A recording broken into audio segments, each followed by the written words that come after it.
یعنی حضرت آدم کے بعد انبیاء کا جو سلسلہ چلا ہے، اگر ہم قرآن میں اس کو دیکھیں تو وہ حضرت نوح سے پہلے بھی کچھ رسول تھے جو حضرت نوح سے لے کے حضرت آدم کے زمانے تک تھے،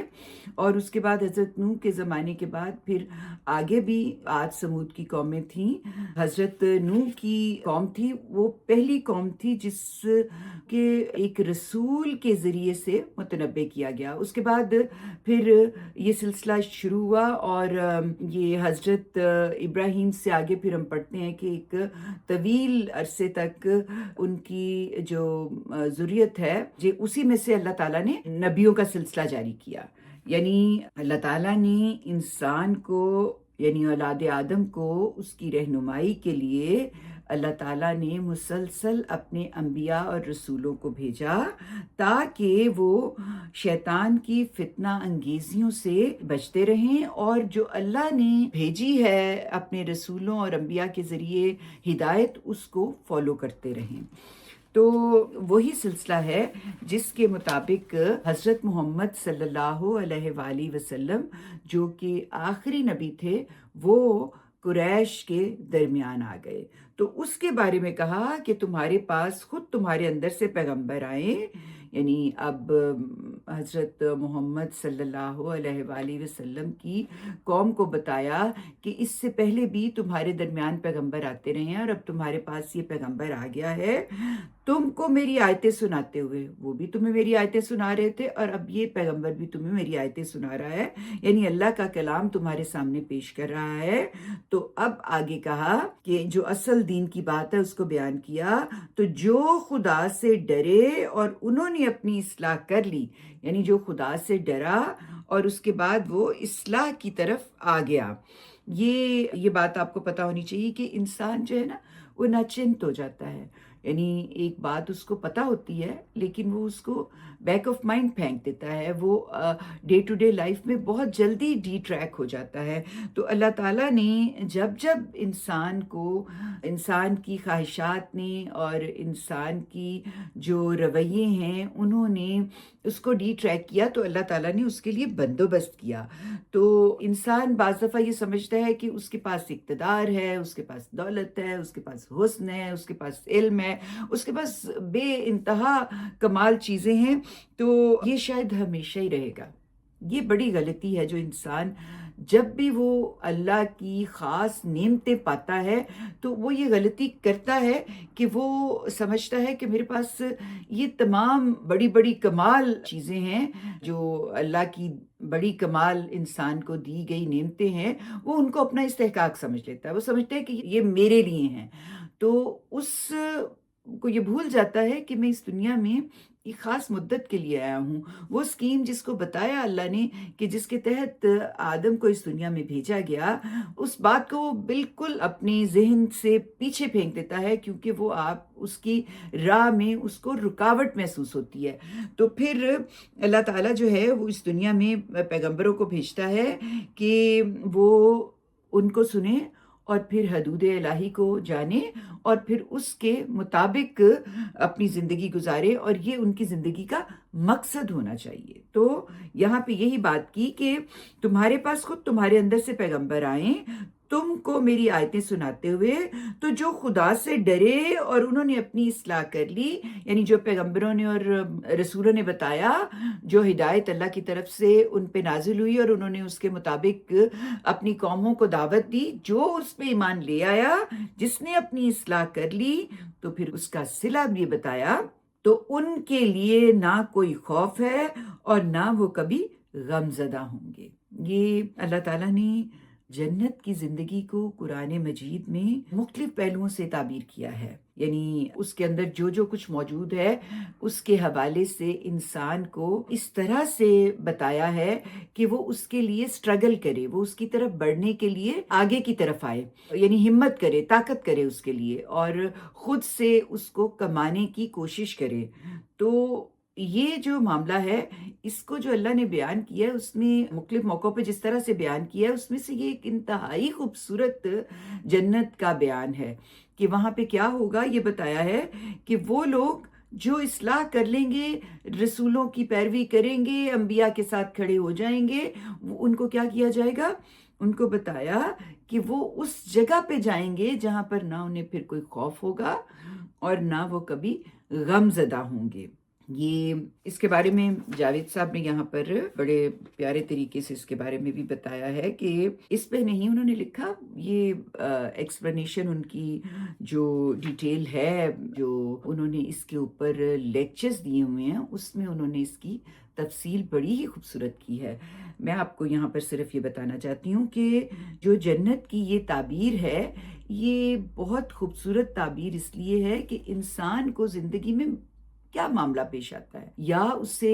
ماضی کا پچھتاوا ہوتا ہے یا وہ مستقبل کے اندیشوں میں جی رہا ہوتا ہے، یعنی اس کو سارا وقت کیا معاملے ہوتے ہیں جو پیش آتے ہیں کہ وہ مسلسل کسی نہ کسی پچھتاوے کا شکار ہوتا ہے، مسلسل اسے کوئی نہ کوئی خوف ہوتا ہے کہ یہ نہ ہو جائے، وہ نہ ہو جائے۔ تو بتایا کہ جنت ایسی جگہ ہے جہاں پہ یہ نہیں ہوگا، اور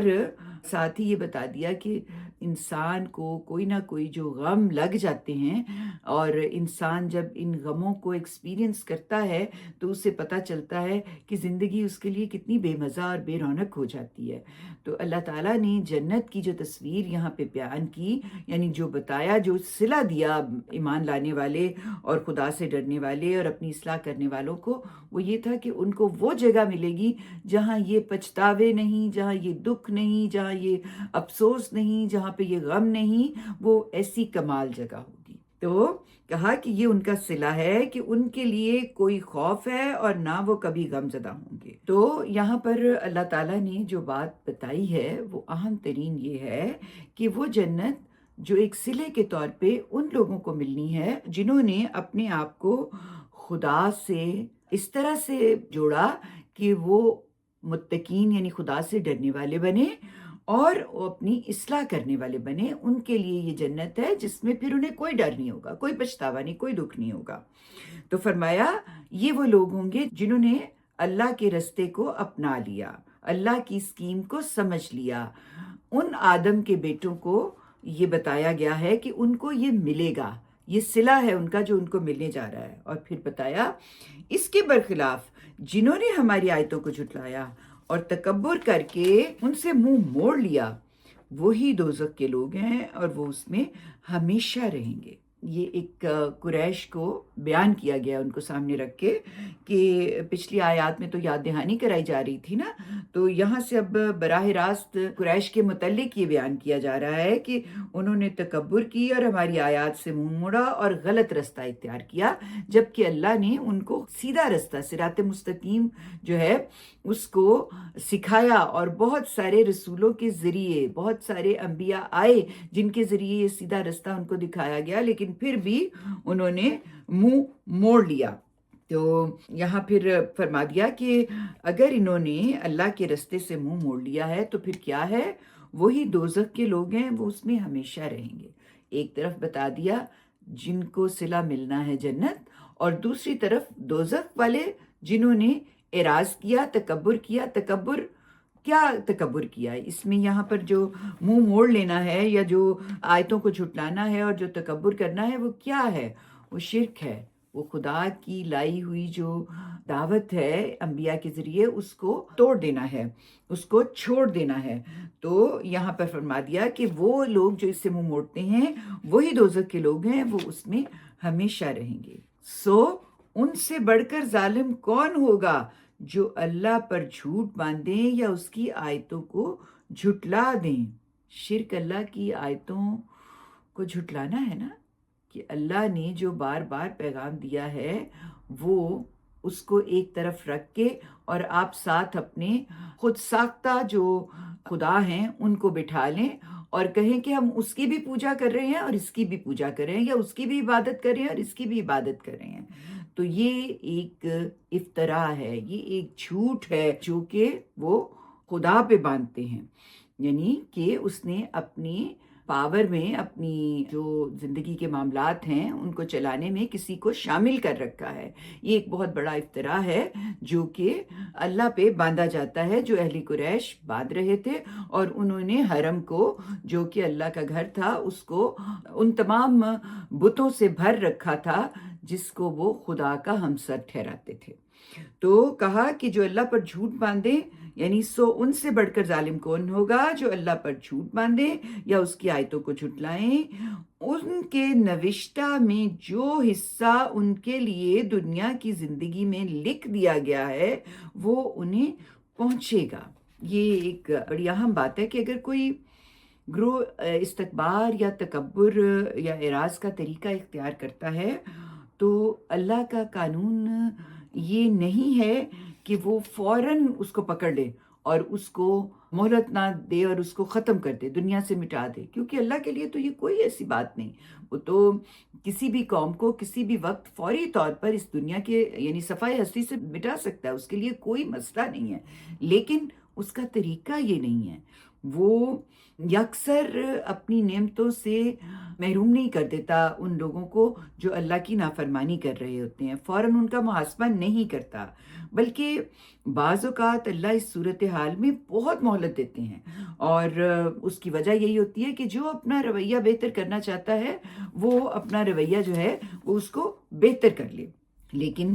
ظاہر ہے کہ جس انسان نے ڈیلیبریٹلی جان بوجھ کے یہ معاملہ طے کر رکھا ہوتا ہے اپنی خواہشات اور بدعات کی بنا پر، اپنے تکبر کی بنا پر، پھر وہ اس طرف متوجہ نہیں ہوتا اور وہ ساری مہلت اس کے لیے ضائع ہو جاتی ہے۔ تو یہاں پر بتایا کہ ان کے نوشتہ میں جو حصہ ان کے لیے دنیا کی زندگی میں لکھ دیا گیا ہے وہ انہیں پہنچے گا، یہاں تک کہ جب ہمارے فرشتے ان کی روحیں قبض کرنے کے لیے ان کے پاس آئیں گے تو پوچھیں گے کہ اللہ کے سوا جن کو تم پکارتے تھے وہ کہاں گئے۔ یہ بڑی انٹرسٹنگ بات ہے کہ اس طرح کے جو سوالات ہوتے ہیں نا، یعنی سوال جواب، یہ قرآن میں مختلف جگہوں پہ نقل ہوئے ہیں، بہت سی ان سے متعلق روایات بھی ہم پڑھتے ہیں۔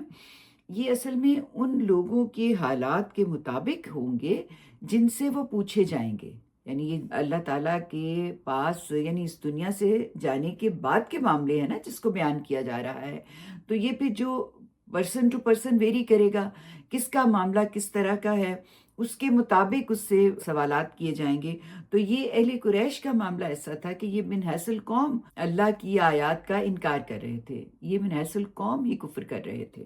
تو جب پھر ان کی روحیں فرشتے قبض کریں گے تو پھر ان سے جو سوال کیا جائے گا کہ اب ان کو بلاؤ جن کو تم اللہ کے سوا پوجا کرتے تھے، جن کو تم اللہ کے سوا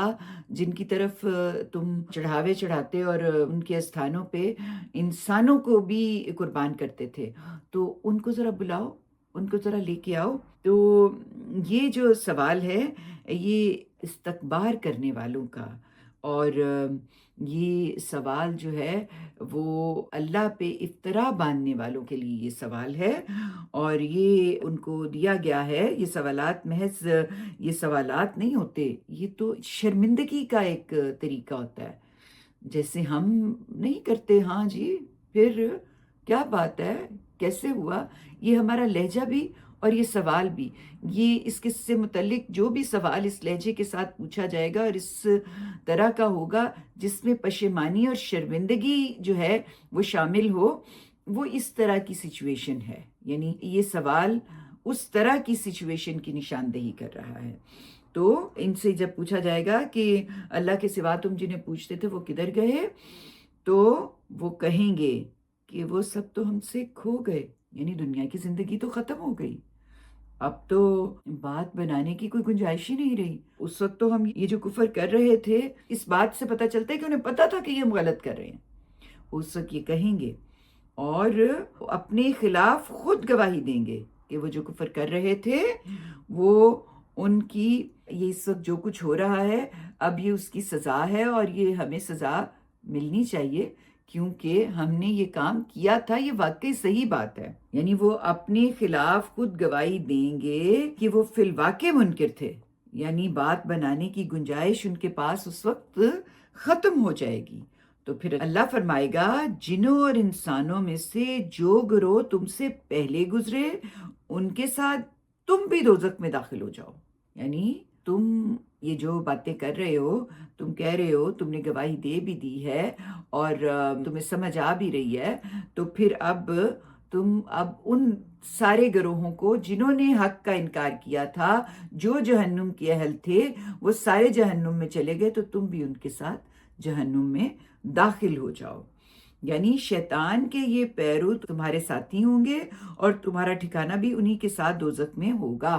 جاوید صاحب نے فٹ نوٹ میں یہ بات بیان کی ہے کہ اب مزید گنجائش ختم ہو گئی اور تم اب وہیں پہ ان کے ساتھ رہو گے۔ اور امین احسن اصلاحی صاحب کی یہ بات بھی انہوں نے یہاں پہ بیان کی کہ گویا ساتھی بھی بدترین اور جگہ بھی بدترین، بالکل جیسے اچھے انجام والوں کے ساتھی بھی بہترین اور جگہ بھی بہترین، تو یہ ان لوگوں کا معاملہ ہوگا۔ تو کہا کہ ان کے ساتھ تم بھی دوزخ میں داخل ہو جاؤ۔ ان میں سے ہر گروہ وہ جب داخل ہوگا اپنے ساتھی گروہ پر لعنت کرے گا۔ یہ اب دوزخ کی صورتحال بیان کی جا رہی ہے، اس کا ایک منظر ہے جس میں کہ کس طریقے سے یہ جو اللہ کا انکار کرنے والے تھے دنیا میں، وہ کیسے معاملہ کر رہے ہوں گے۔ تو اپنے ساتھی گروہ پر وہ لعنت کریں گے۔ لعنت جو ہے یہ اللہ کی رحمت سے دور ہونے کی جو بددعا ہوتی ہے اسے لعنت کہا جاتا ہے۔ تو اللہ کی رحمت سے محروم ہو جانا جو ہے وہ لعنت ہوتی ہے۔ تو ان میں سے ہر گروہ جب داخل ہوگا تو اپنے ساتھی گروہ پر لعنت کر رہا ہوگا، یعنی اس کے لیے بددعا کر رہا ہوگا، یہاں تک کہ جب سب وہاں اکٹھے ہو جائیں گے تو ان کے پچھلے اگلوں کے بارے میں کہیں گے، پروردگار یہی لوگ ہیں جنہوں نے ہمیں گمراہ کیا، اس لیے انہیں آگ کا دوہرا عذاب دو۔ یعنی اگر دیکھیں تو کہا یہاں پر جو جا رہا ہے وہ یہ ہے کہ جب وہ ایک دوسرے کو دیکھیں گے، ملیں گے، پہلی ان کی جو ملاقات ہوگی تو وہ ایک دوسرے پہ لعنت کریں گے، یعنی وہ ایک دوسرے کو بددعائیں دیں گے کہ تمہاری وجہ سے ہم اس حالت کو پہنچے۔ اور جب اکٹھے ہو جائیں گے تو اخلاف یعنی جو پچھلے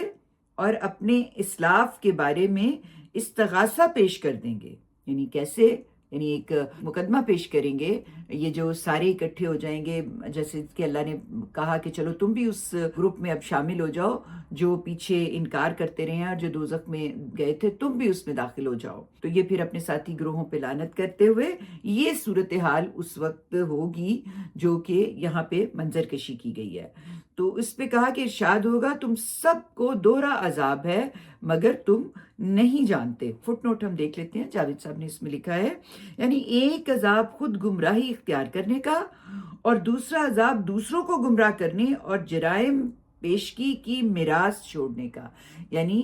لیڈ کرنے کا، ان کو جو پہلے کیے گئے ہیں جرائم ان کے بارے میں لیڈ کرتے رہے لوگوں کو کہ ہاں یہی ٹھیک ہے، اور پھر وہ اگلی نسل کو منتقل ہوا۔ اس کی وجہ یہ ہے کہ نیکی اور بدی دونوں متعدی چیزیں ہیں۔ بہت ہی پیاری بات ہے، بہت ہی پیاری بات ہے، اس کو یاد رکھ لیں کہ نیکی جو ہے نا، جیسے آپ نیکی کریں تو وہ ایک بیج کی طرح برگبار پھولتی ہے، توانا ہوتی ہے اور ایک بڑے درخت کی شکل اختیار کر لیتی ہے۔ نیکی جو ہے یہ پھیلتی جاتی ہے، پھولتی جاتی ہے، آگے سے آگے بڑھتی ہے۔ اسی طرح برائی جو ہے نا، بدی، وہ بھی اسی طرح پھلتی پھولتی ہے۔ یہ نہ سمجھیں کہ میں نے کوئی بات نہیں، اس وقت ایک بات کر لی تھی، اب تو میں ویسے نہیں کر رہا، نہیں، وہ بھی بیج بو دیا گیا تھا، اس میں سے بھی بدیاں جو ہیں وہ پھوٹتی چلی جائیں گی۔ اسی لیے کہتے ہیں کہ ہر جو غلطی ہوتی ہے، ہر جو گناہ ہو جاتا ہے، اس کی معافی، تلافی اور اس کے ساتھ کچھ اضافی کر کے آگے چلیں، ورنہ آپ جو بیج بو چکے ہیں وہ برگوبار لائے گا اور وہ پھر اگلی نسلوں تک منتقل ہوتا چلا جائے گا۔ تو یہاں پر یہی بات بتائی ہے کہ اس کی وجہ یہ ہے کہ نیکی اور بدی دونوں متعدی چیزیں ہیں، ان کے اثرات سلف سے خلف تک منتقل ہوتے رہتے ہیں، یعنی اگلوں سے پچھلوں کے ساتھ منتقل ہوتے ہیں۔ چنانچہ ہر قتل جس طرح قاتل کے حساب میں درج ہوتا ہے، اسی طرح آدم علیہ السلام کے بیٹے قابیل کے حساب میں بھی آپ سے آپ درج ہو جاتا ہے، جس نے خدا کی زمین میں پہلا قتل کیا تھا۔ پھر یہ قاتل بعد میں آنے والوں کے لیے قابیل بن جاتا ہے اور سلف سے خلف تک یہ سلسلہ اسی طرح چلتا رہتا ہے۔ اسی بنا پر فرمایا ہے کہ ہر ایک کے لیے دوہرا عذاب ہے۔ ہر گروہ کو اپنے گناہوں کے ساتھ ساتھ ان گناہوں کا حصہ بھی لینا ہے جن کے ارتکاب سے اس نے دوسروں کے لیے بری مثال قائم کی۔ اسلاف اگر اپنی چھوڑی ہوئی میراث کے برے نتائج سے انہیں بچا سکتے تو اخلاف کو بھی اپنے اسی تخم فساد کی فصل لازمی کاٹنی ہے جو انہوں نے دوسروں کے لیے بویا، یعنی اس لیے کہ ہر گروہ کسی کا خلف ہے تو کسی کا سلف بھی۔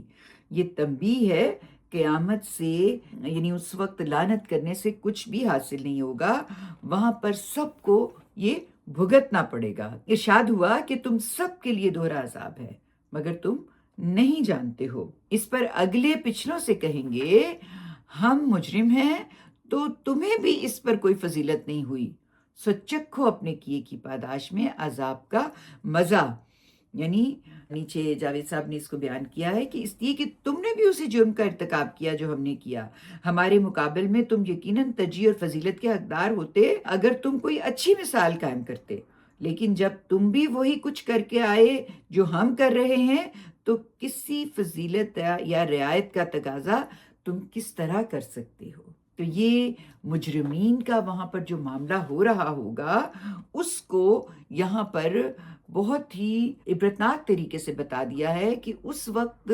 کی جو یہ معاملات، آپ ایک دوسرے کو جو یہ چوتم پزار ہوتا ہے کہ ایک دوسرے کو برا بھلا کہیں، ایک دوسرے پہ لعنت کریں، یہ اس وقت کسی کام نہیں آنی۔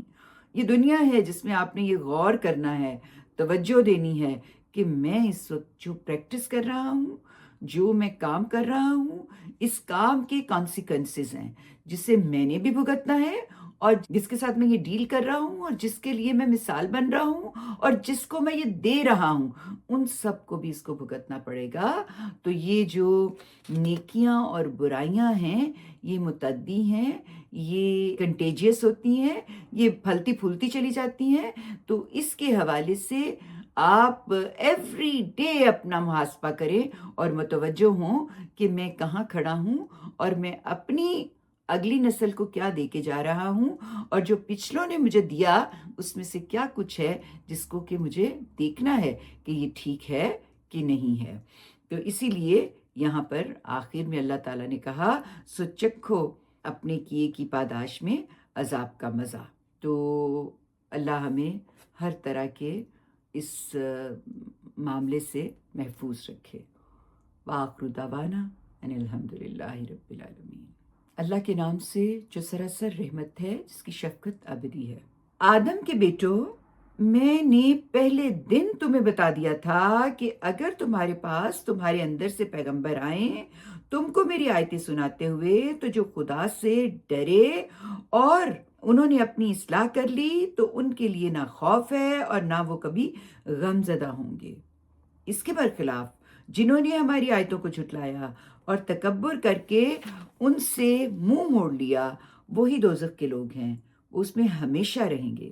سو ان سے بڑھ کر ظالم کون ہوگا جو اللہ پر جھوٹ باندھیں یا اس کی آیتوں کو جھٹلا دیں۔ ان کے نوشتے میں جو حصہ ان کے لیے دنیا کی زندگی میں لکھ دیا گیا ہے وہ انہیں پہنچے گا، یہاں تک کہ جب ہمارے فرشتے ان کی روحیں قبض کرنے کے لیے ان کے پاس آئیں گے تو پوچھیں گے کہ اللہ کے سوا جن کو تم پکارتے تھے وہ کہاں ہیں؟ وہ کہیں گے کہ وہ سب تو ہم سے کھو گئے اور اپنے خلاف خود گواہی دیں گے، وہ فی الواقع منکر تھے۔ اللہ فرمائے گا جنوں اور انسانوں میں سے جو گروہ تم سے پہلے گزرے انہی کے ساتھ تم بھی دوزخ میں داخل ہو جاؤ۔ ان میں سے ہر گروہ وہ جب داخل ہوگا تو اپنے ساتھی گروہ پر لعنت کرے گا، یہاں تک کہ جب سب اکٹھے ہو جائیں گے تو ان کے پچھلے اگلوں کے بارے میں کہیں گے پروردگار یہی لوگ ہیں جنہوں نے ہمیں گمراہ کیا، اس لیے انہیں آگ کا دوہرا عذاب دے۔ ارشاد ہوگا تم سب کے لیے دوہرا عذاب ہے مگر تم جانتے نہیں ہو۔ اس پر اگلے پچھلوں سے کہیں گے ہم مجرم ہیں تو تمہیں بھی ہم پر کوئی فضیلت حاصل نہیں ہوئی، سو چکھو اپنے کیے کی پاداش میں عذاب کا مزہ۔ وآخر دعوانا ان الحمدللہ رب العالمین۔